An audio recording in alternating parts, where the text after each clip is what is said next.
Hello, everyone, and welcome to another WSI Digital Marketing webinar.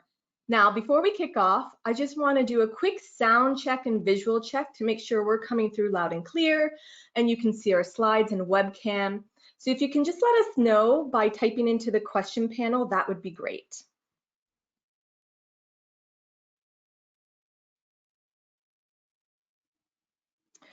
Awesome. Okay, we're coming through loud and clear. So great. Thank you everyone for joining us for another WSI Digital Marketing webinar. This webinar is entitled How to Make Email Marketing Work for Your Business. Now, my name's Cheryl Baldwin and I'm the Director of Marketing at WSI Corporate, and I'll be your host today. Before we dive in though, let me just go over a couple of housekeeping items for you to be aware of. So this webinar is being recorded, and we will definitely share a copy of the recording along with a copy of the slides after the webinar later today. As with all of our webinars, we will be doing a Q&A session at the end of the presentation material. So be sure to submit any questions you have via the question box, and we'll try to get to as many of them as possible in the 45 minutes we are with you today.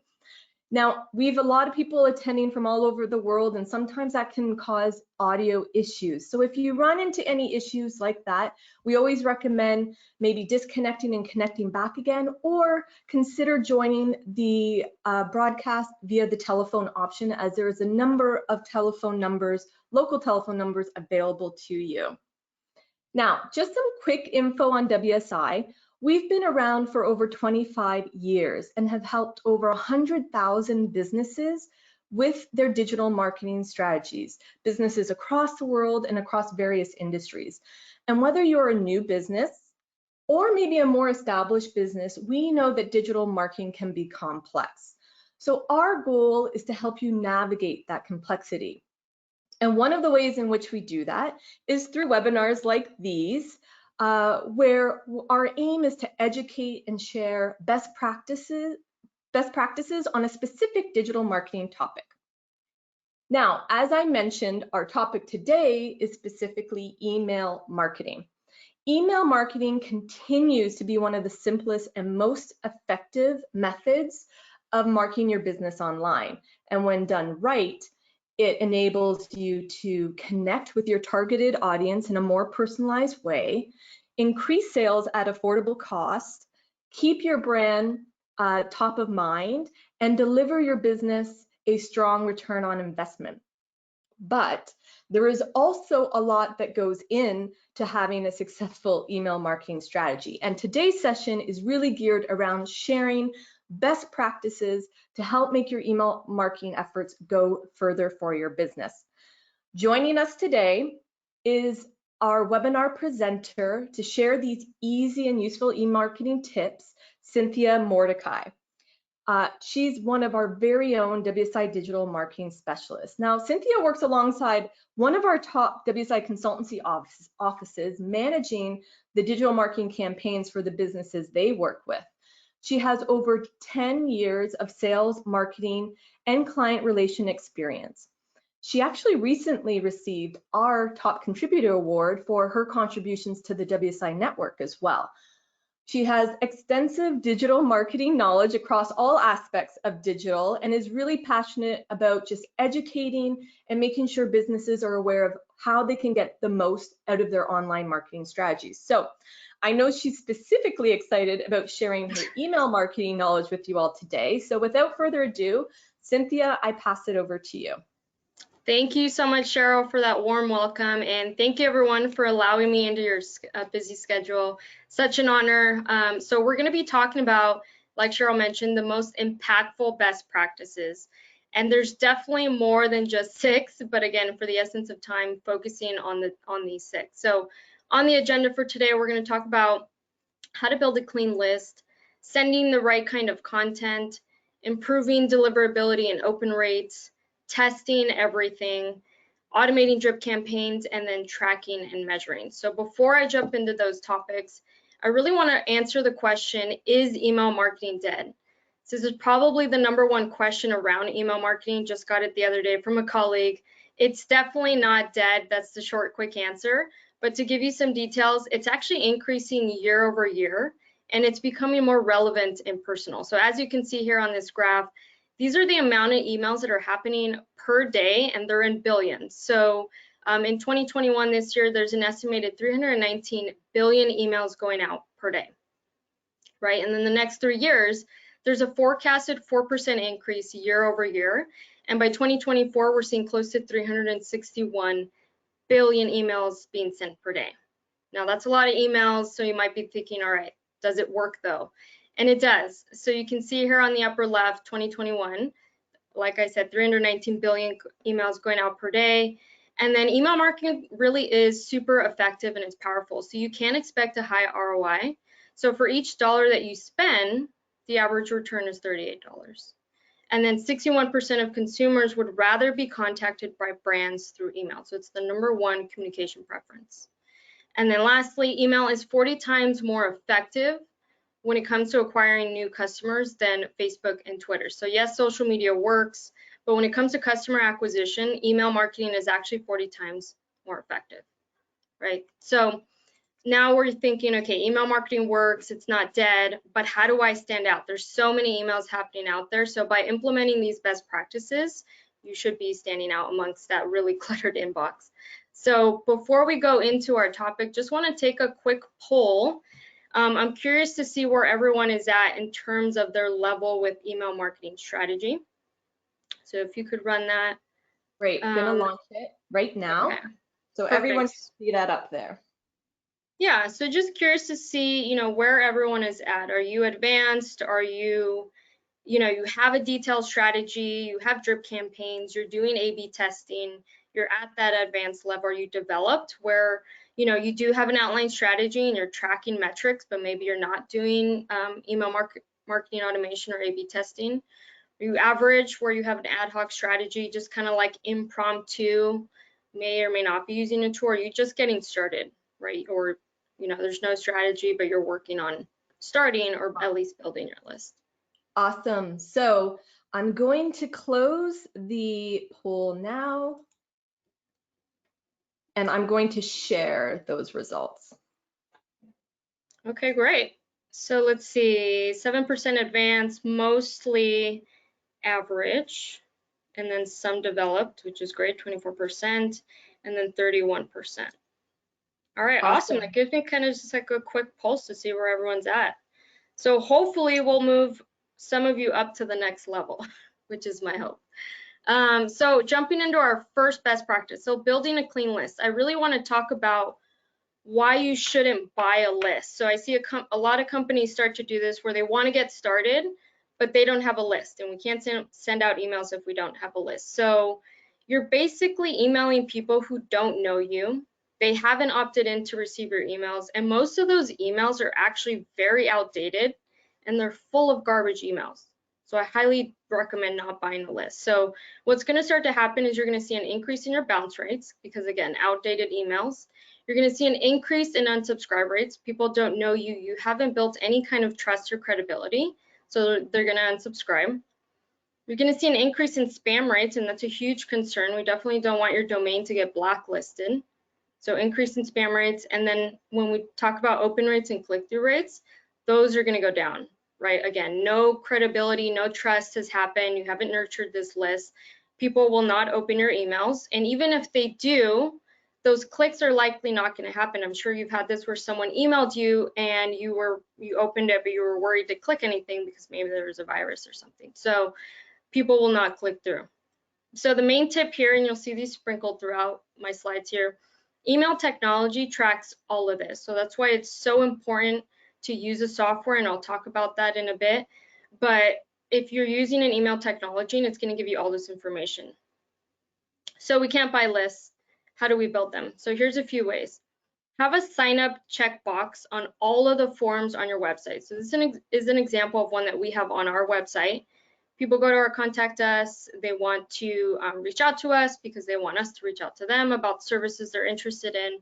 And at the very bottom, you'll see we have a checkbox that says, yes, they'd like to start receiving valuable content. We have an amazing team here where they write really valuable and authentic content, and we love educating our clients, our prospects, anyone who comes to our site. So we want to send out that information. We're letting people opt in. We really want to focus on quality over quantity when it comes to email marketing. Another way to build your list is have sign-up calls to action throughout your website and your blog. So this is one that we have on our blog summary page. We have it sprinkled throughout our website as well. So we're basically saying, hey, we're your go-to place to get tips and tricks on all things digital marketing. Enter in your email, subscribe, and then you'll get that kind of info. So the tip here is let people opt in. Again, we want to focus on quality people in our lists. And then even double opt-in, right? So sometimes I'm sure you've seen this where I'm going to subscribe here, and then I'll automatically get an email where people will verify their email address. So that's another way. Posting your subscribe page via social media. So this is also important. Look at your social media strategy and pepper these in every once in a while. Don't do it too often, but just every once in a while, go through and in your captions, make sure, again, what's the value that you're bringing when you're going to be sending people emails. And then don't forget to put that link in there so people can subscribe. And then lastly, just ask, right? Ask your prospects, your clients, your friends, your family, add them to your CRM, which is your customer relationship management.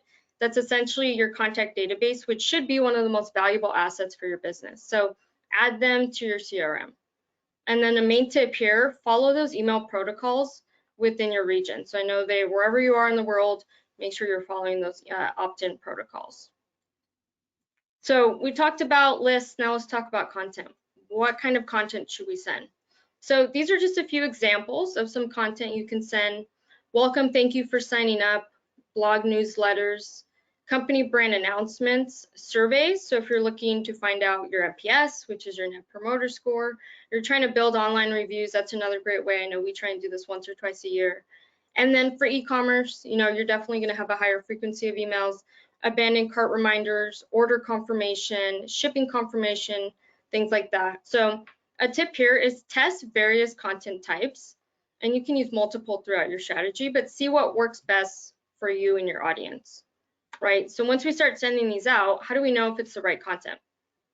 So a big thing is you're going to want to make sure you're reviewing your analytics for really good open rates, click-through rates, engagement rates. If all of those are up, that's a good sign that you're sending the right content. If those are down, it's likely that your content is not valuable or it's wrong, right? So then we'll need to readjust. If unsubscribe rates go down as well, maybe you're sending too many. So review your analytics. Also identify your buyer personas, because what may work for one person may not work for the other person. So look at that and segment your list if needed. Have sub-lists, right? And then optimize and re-strategize as needed. So now let's go into our third, improve deliverability and open rates. So I get this question all the time. When's the best time that I can send my emails out? So it depends. It really does depend on your target audience, and it also depends on how you're measuring and defining success. So in general, yes, these are some great starting points. So research shows 10 a.m. tends to be a really good time. And then some good options for best days. Tuesdays tend to work. That was the most popular day. Thursday is a great second option. And then Wednesday is a third option. So a tip here, start here, test, and optimize. You never know if for some reason Friday at 4 p.m. just works best for you and your audience and your business. So you don't know unless you try it. So make sure you're testing that out. But in general, if you're getting started, these are really great starting points. So when we start to talk about the frequency of emails, how often should you send them? So again, this is going to depend on the user's action and the type of content we're sending. So if we're in a drip campaign, frequency emails will go up, and I'll touch on that in a bit. But opt-ins, order shipping confirmation for e-commerce, the frequency is going to be a lot higher there. So as you're creating, I highly recommend creating an email campaign or a calendar for your email campaign, and schedule that to align with all your other promotional content. So blogs, social media, if you're doing event marketing, make sure that that's falling in line with that. Product launches, right? We need to make sure we're doing that with our email software. Again, why it's so important that you're using some sort of technology. So your main tip here is be in your inbox user at least once a month, because we want to make sure we're staying top of mind. So I've been talking about why we need to use an email software. So sending emails through an email service provider, such as Gmail, doesn't work, right? You're doing it manually. I see this all the time where people compose an email, they send it to themselves, they attach their PDF, and they blind CC their list. So there's three main things that I want to talk about on why that's not a good, why it just doesn't work. So you're going to likely fall into spam, right? There's no reporting that you can get. I've already talked about analytics and how we constantly need to look at that. Gmail, Outlook, Yahoo doesn't have any of that.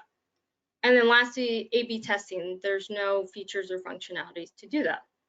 So I kind of want to go a little bit more into detail on how to not get caught in spam, because this is a big one. And of course, if you don't land in an inbox, your deliverability and open rates will go down. So this is kind of just a quick flow of how emails work. I want to start with saying, I know this may look a little bit technical. It's actually very easy.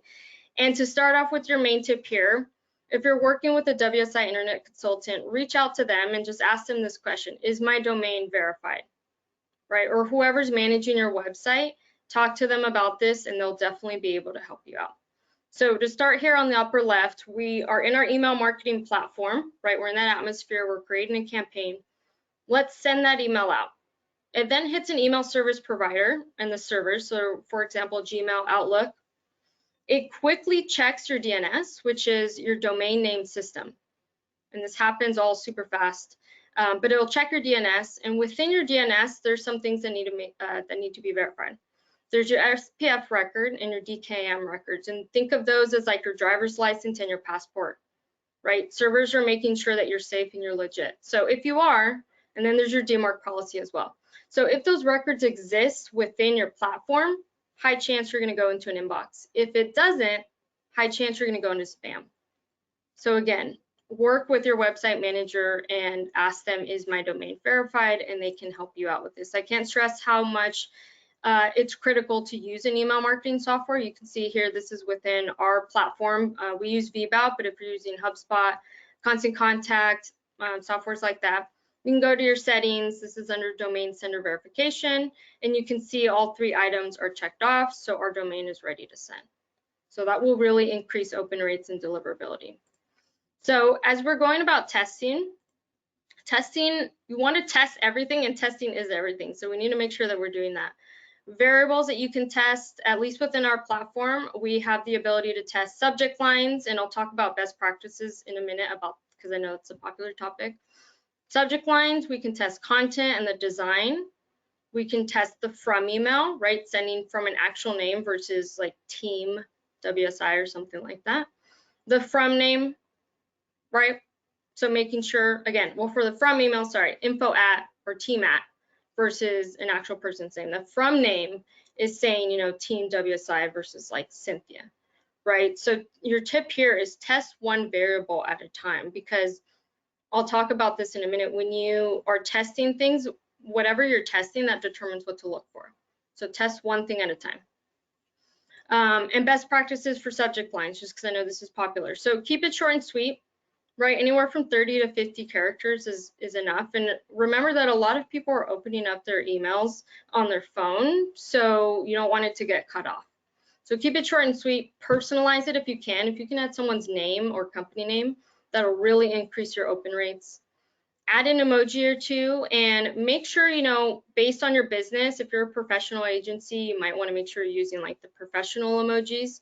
If you're in retail or having a sale and you can have more fun, or if you're a restaurant, you know, you could probably use those more playful emojis. So make sure you're keeping it appropriate and relevant to your business.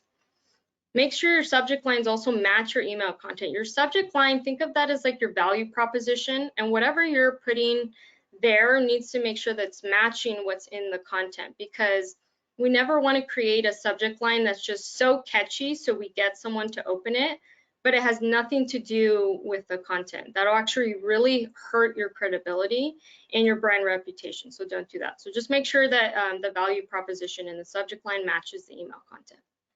And then don't use all caps or overuse exclamation point. It does come off salesy and a little desperate, so don't do that.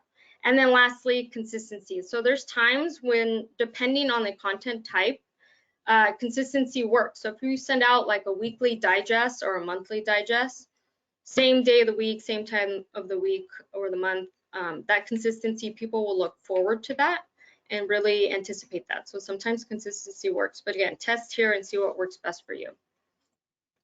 And then when we talk about what to look for when we're A/B testing, like I mentioned before, what you test determines what to look for. So if we're testing subject lines, you're going to want to choose the open rate, right? We want to make sure that we choose open rate, and that determines the winning version when we're doing A/B testing. If we're testing content design, there's a few metrics you can choose. It depends which one you want. So click-through rate, fully read, are we getting the engagement that we want, or conversions, right? If you're maybe e-commerce, you're wanting to see if people, or if you're doing a sign up for an event, you want to see if people are actually signing up. So maybe conversions for you. And if it's the from email or the name, it's going to be open rate. So again, make sure you test one thing at a time, and what you're testing determines what to look for. And then lastly, always send yourself a test email. I know this seems like common sense, but a lot of people will forget, so don't forget to do this. And I also highly recommend send it to a colleague if you can, so they can also look at it. Sometimes you're in your email marketing platform, you're creating this campaign, your eyes have seen this so many times that you miss over mistakes.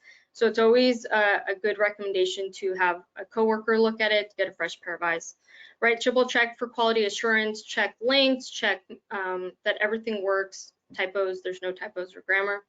And then optimize for mobile. So make sure that as you're testing your emails, you're not only looking at this, on your desktop or laptop, but that you're also checking your phone and making sure that it's responsive, that it looks good, that it's not too long, because if it's too long and you have people scrolling, you're going to lose them, right? They're going to be overwhelmed and you're just going to lose them. So make sure you're optimizing for mobile. So many people are opening up emails now on their phone. And then as we jump into automating drip campaigns, so I'm going to go super high level on this, because drip campaigns and marketing automation really can be a topic in itself. And I think we might be doing a webinar on this one day, but I want to go just high level and first explain what is a drip campaign. So it's a form of automated sales outreach and consists of a series of emails being automatically sent to a specific audience or list after they've taken a specific action. So how is that going to help us out? So some benefits of a drip campaign is it's going to give you time back. And I know everyone values time here. So saves you time by streamlining processes, right? A lot of automation is going to be happening in the back end, and it's going to save you time. It's going to nurture your list for you as well in your relationships, and it's going to keep your brand top of mind, which is huge. And then it will provide value and it will increase sales when you do this right. So let's talk about how to create a drip campaign briefly. So identify the goal. What's your goal of this drip campaign? Is it to get sales? Is it just to educate and provide value? Like, what is the goal? Identify that first.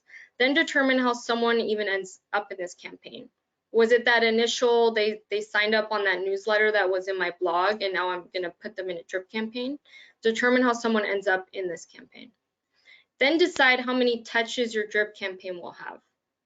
And I'll show you a brief example of that, but decide the frequency and how many touches.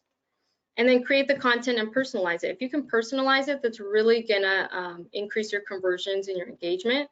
So create the content and make sure you're personalizing it as well. And then know when to take someone out of that drip campaign, right? We have to know when is the final touch.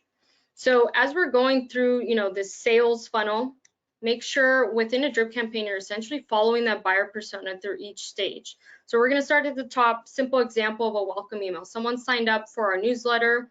Let's quickly then send them a welcome email. Thank you so much for signing up. Super excited to send you content to your inbox every month. Let's send them that welcome email.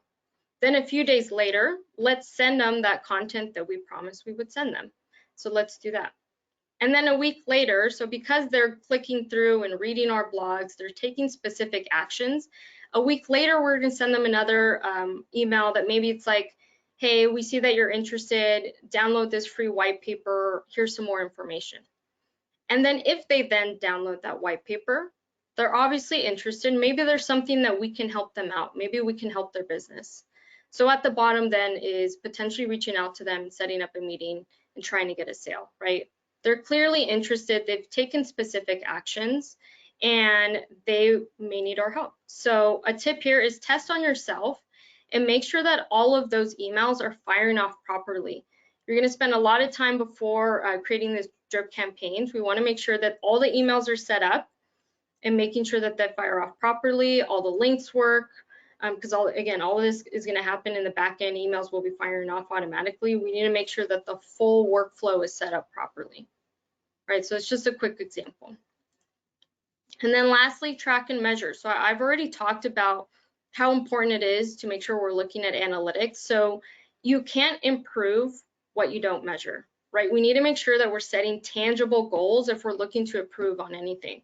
And that goes for anything in your business. So set, measure, and manage those goals, right? Look at your analytics and then optimize as needed. I've talked about testing things, see what works best for you, optimize and just test as you need to.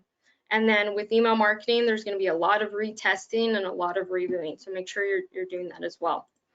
And when we're talking about some of these rates, what's a good open rate? And an open rate is the rate of which emails are being opened to the amount of emails that you sent.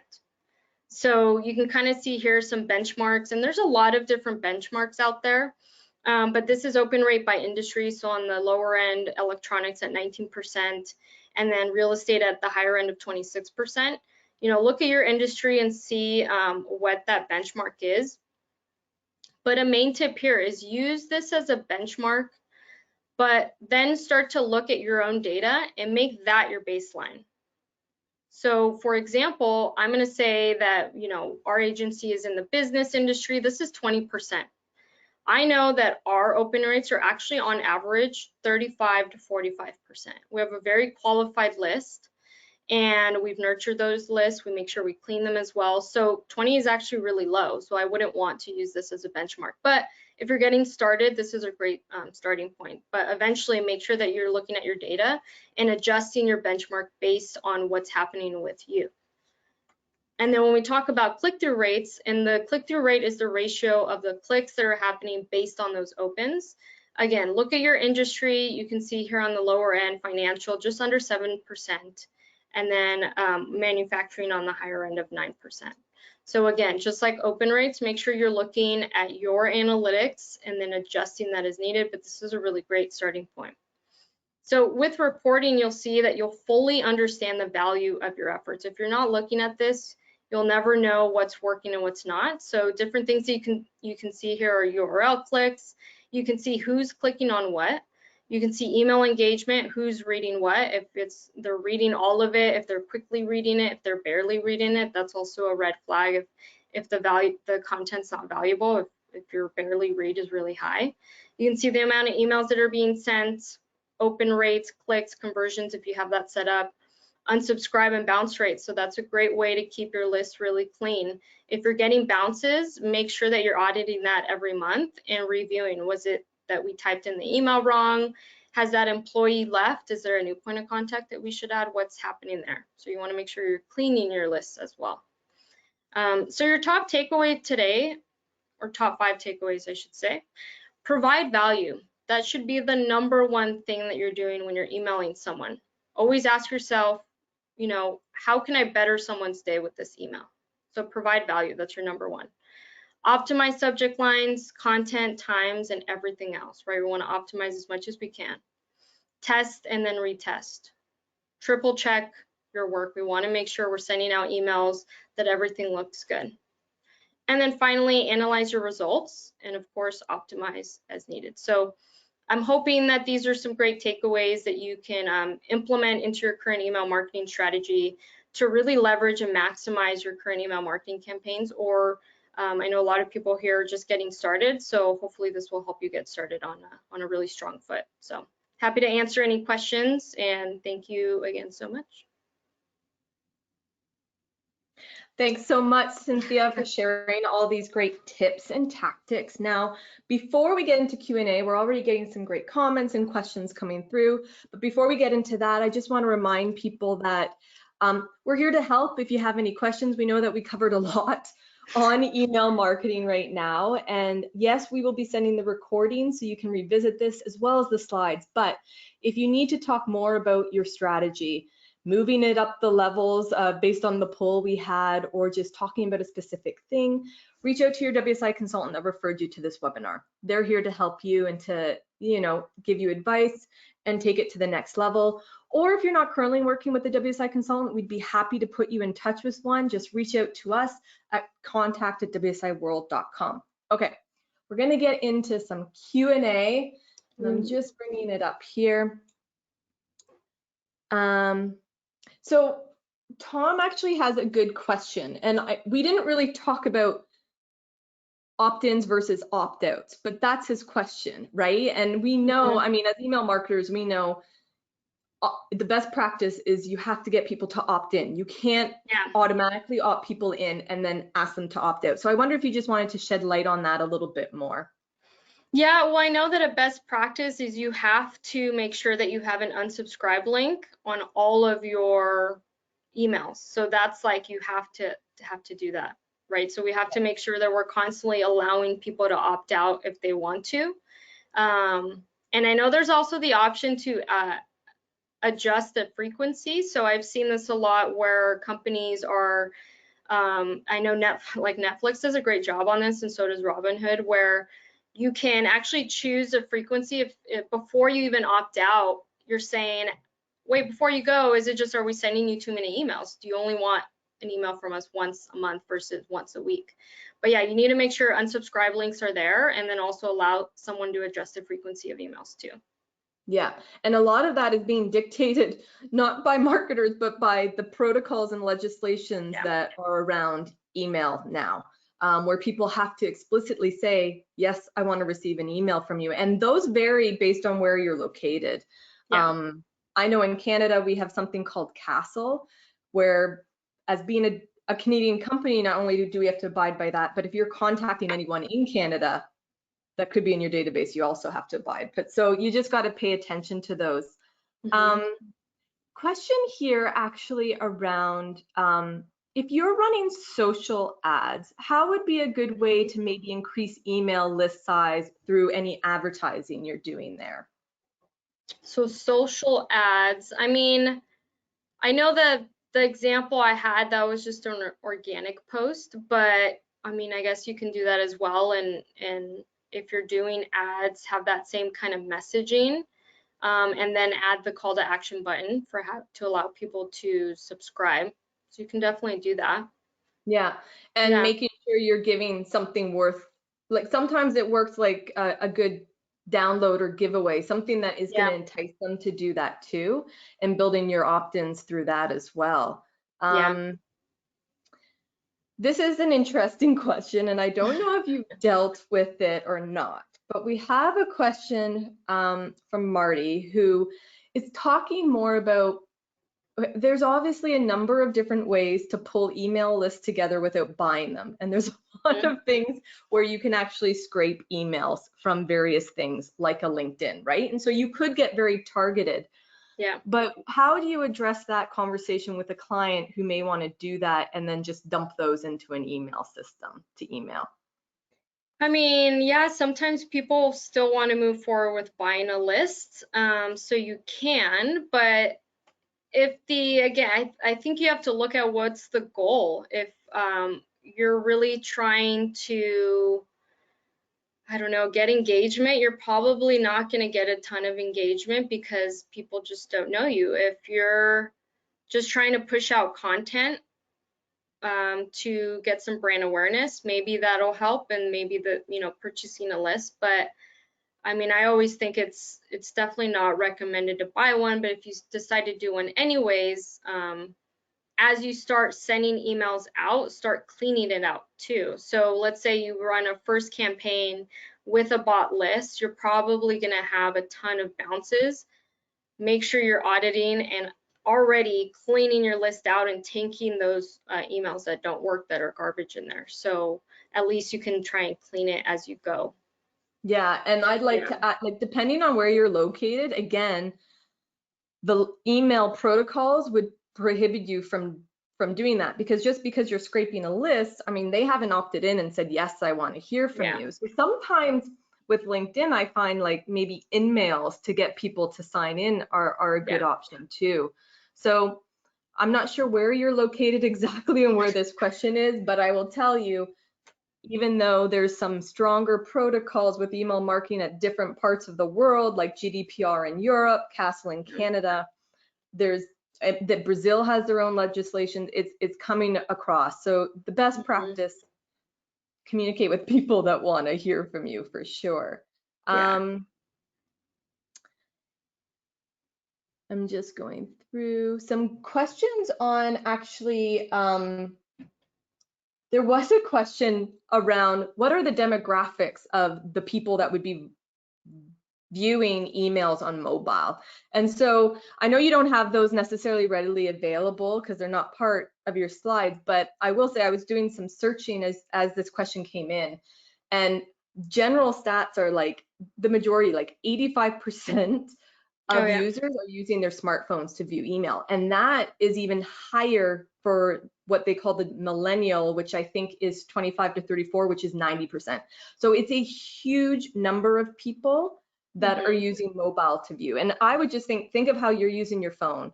I mean, I'm always kind of checking my email constantly on my phone and not necessarily logging into my desktop to do that anymore. Yeah. Yeah. I mean, the minute I wake up, it's like check your emails on your phone. So it's definitely growing, and it's the highest it's ever been.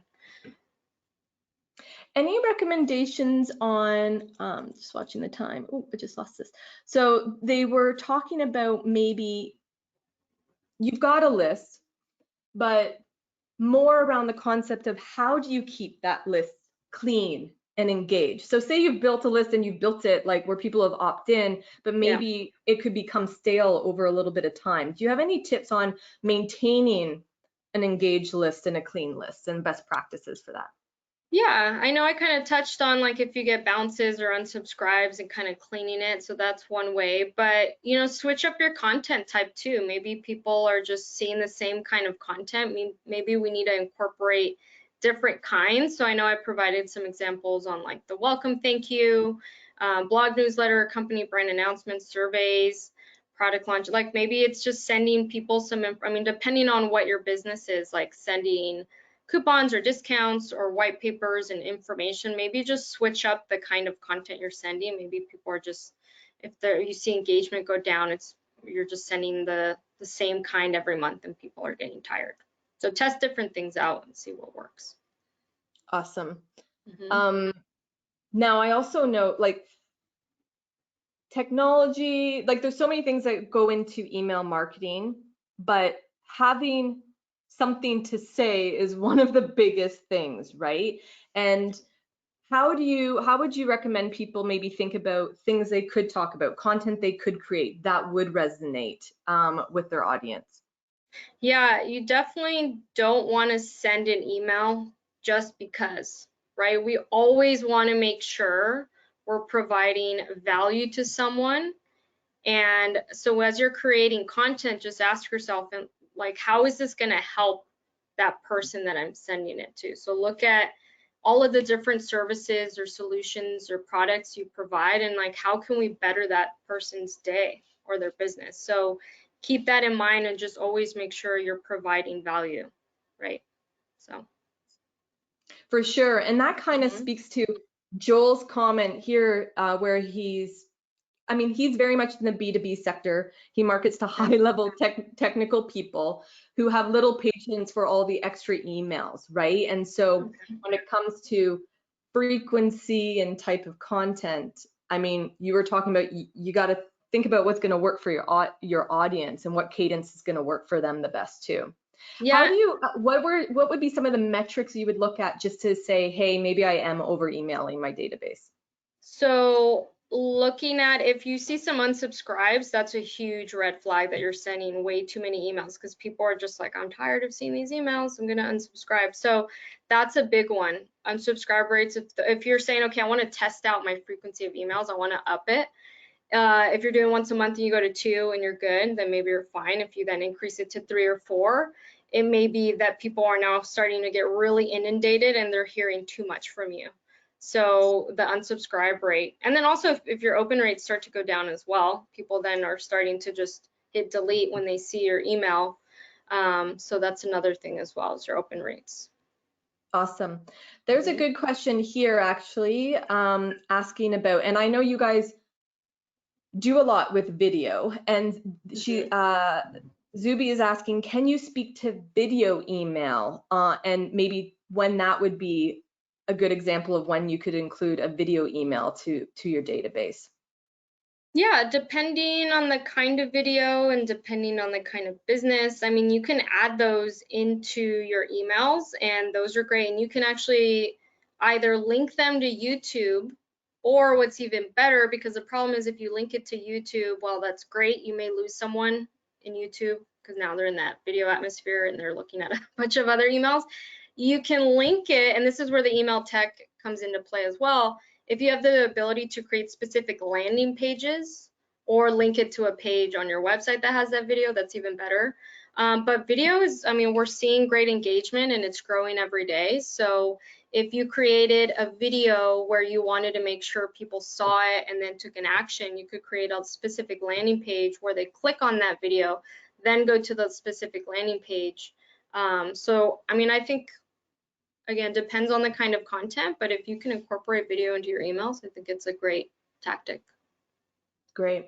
We do have a couple of people asking, and so I'll ask a couple more questions, and I know there's a lot in here, so if we don't get to your specific question, please reach out to your consultant. I know there's lots of questions just around, I'm pulling contacts from certain things, and is that legit? And I think you may have to just gut check that. Basically, if the contacts you're pulling, the best practice is if they haven't explicitly said, I want to hear from your business via email, then you need to do some form of opt-in with them, right? That's the best practice, but maybe reach out to your consultant to get more specifics based on the tech you're pulling. But questions around technology, actually, email technology, recommendations, or what people should be looking at when they're looking at an email technology. Well, I guess figure out the kinds of things you're going to want to be doing. So when we talked about the advanced level, that's drip campaigns, marketing automation, A/B testing. So as you're looking at different softwares, see what features are in that technology, because if you just want to get started or budget's restricted, you can look at like things like MailChimp or Constant Contact. I don't know, I haven't used those in a while, but I don't know if they have all the functionalities. I know HubSpot's great just because they do have most of those features. So figure out, you know, what's your budget, and then as you're looking at these different platforms, figure out, well, what is it that I want to make sure that I'm doing? I do want to A/B test. I do want to look at reporting. So I need to make sure I get an example of the reporting and do free trials and just test them out. But yeah, I would make sure you look at like what features do you want and make sure that platform has those features. Awesome. And again, that is something that if you're wondering, there's definitely a good conversation to have with someone like a WSI consultant, because we've got access to different technologies at our end. I know in our network, we use HubSpot, VBoat, and SharpSpring a lot with our clients. And so those would be ones that you could check out too, that we could point you in the right direction. So we're near the end of our 45 minutes. So many questions on email. I'm so excited to see all the engagement. And so reach out if you have anything unanswered. We definitely want to make sure you get the answers you need. But I just kind of want to make sure if you want to learn anything more about digital marketing in general, a reminder that we do have a book available on Amazon. It's called Digital Minds, a strategic approach to connecting and engaging with your customers online. So that's available. It includes information on email marketing as well, but all various digital marketing topics. But I'd really love to just thank you, Cynthia, for taking time out of your busy schedule to share best practices with everyone today. It's such a dynamic topic and one that everyone is so interested about. So thanks for sharing that information.